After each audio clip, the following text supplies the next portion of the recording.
स्वागत है दोस्तों। गुनाहों का देवता भाग 3 विस्तृत एवं गहन विश्लेषण में परिचय।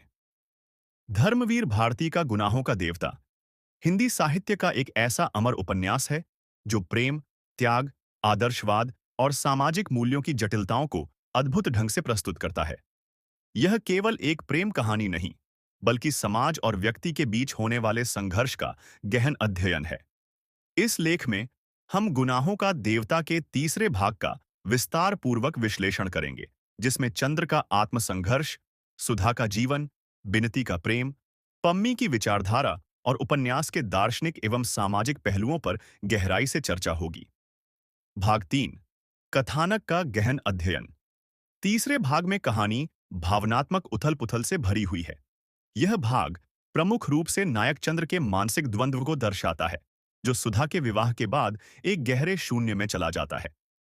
इस भाग में चंद्र की अंतरात्मा, समाज के नियमों के प्रति उसका विरोध और प्रेम के प्रति उसकी निराशा स्पष्ट रूप से देखी जा सकती है। 1 चंद्र का आत्मसंघर्ष और सामाजिक बेड़ियां। सुधा की शादी के बाद चंद्र पूरी तरह से बदल जाता है। जहां पहले वह एक आदर्शवादी युवक था जो नैतिकता और आदर्शों को प्राथमिकता देता था, अब वह अपने ही विचारों से संघर्ष करने लगता है।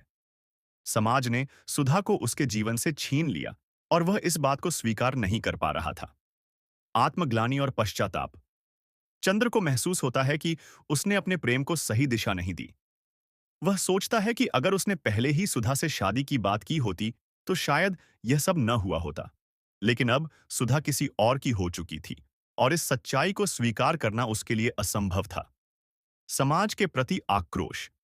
चंद्र को समाज के उन नियमों से घृणा होने लगती है जो प्रेम को एक पवित्र बंधन मानने के बावजूद विवाह को अनिवार्य शर्त बना देते हैं।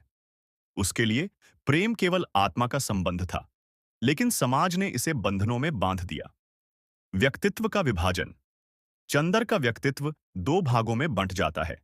एक ओर वह अपने गुरुजी के आदर्शों को निभाने की कोशिश करता है और दूसरी ओर उसका हृदय उन आदर्शों को तोड़कर अपनी भावनाओं को व्यक्त करने की इच्छा रखता है। यह अंतर्द्वंद्व उसे मानसिक रूप से कमजोर कर देता है।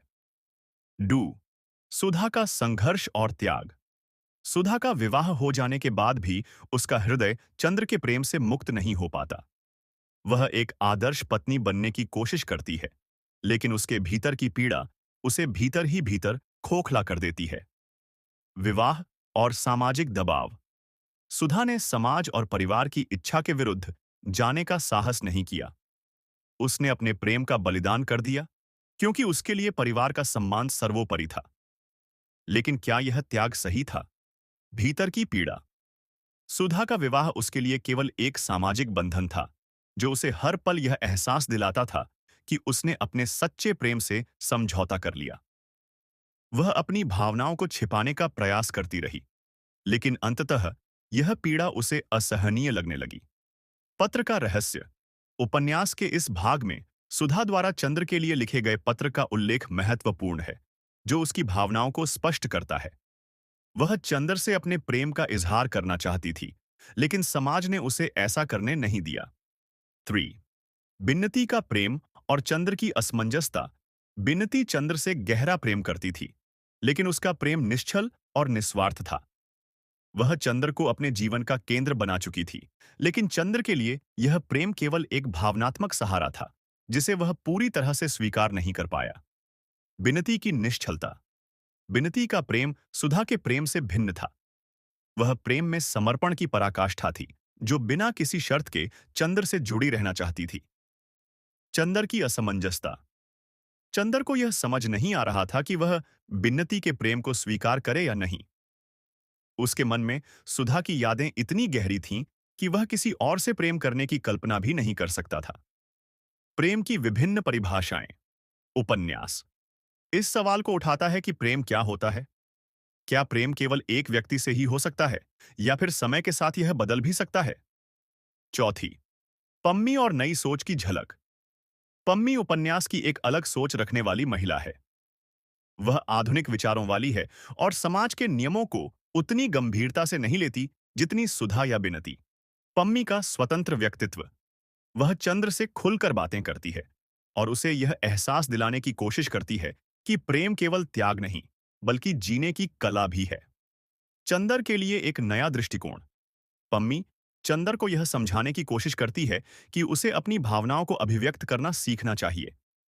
वह प्रेम में सामाजिक बंधनों को महत्व नहीं देती और चंदर से कहती है कि वह अपने जीवन को नई दिशा दे। भाग 3 के दार्शनिक और सामाजिक पहलू। 1 प्रेम बनाम समाज। यह उपन्यास प्रेम की शुद्धता और समाज के बनाए नियमों के बीच संघर्ष को दर्शाता है। क्या प्रेम को विवाह के बंधन में बांधना आवश्यक है? यह प्रश्न पूरे उपन्यास में बना रहता है। 2 आदर्शवाद बनाम वास्तविकता।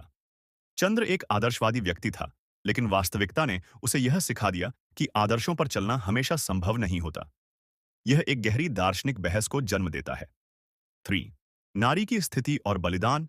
उपन्यास में स्त्री के त्याग को विशेष रूप से उभारा गया है। सुधा, बिन्नती और पम्मी तीनों स्त्रियां अलग अलग विचारधारा का प्रतिनिधित्व करती हैं, लेकिन समाज ने सभी को किसी न किसी रूप में सीमित कर दिया। निष्कर्ष गुनाहों का देवता का तीसरा भाग प्रेम, त्याग, सामाजिक सीमाओं और व्यक्ति के आत्मसंघर्ष का सबसे गहरा चित्रण प्रस्तुत करता है। चंद्र और सुधा का प्रेम एक आदर्श प्रेम था, लेकिन समाज ने इसे स्वीकार नहीं किया। चंद्र का आत्मसंघर्ष, सुधा का बलिदान, बिनती का निश्चल प्रेम और पम्मी का स्वतंत्र दृष्टिकोण, यह सब मिलकर उपन्यास को एक गहरी दार्शनिक ऊंचाई प्रदान करते हैं।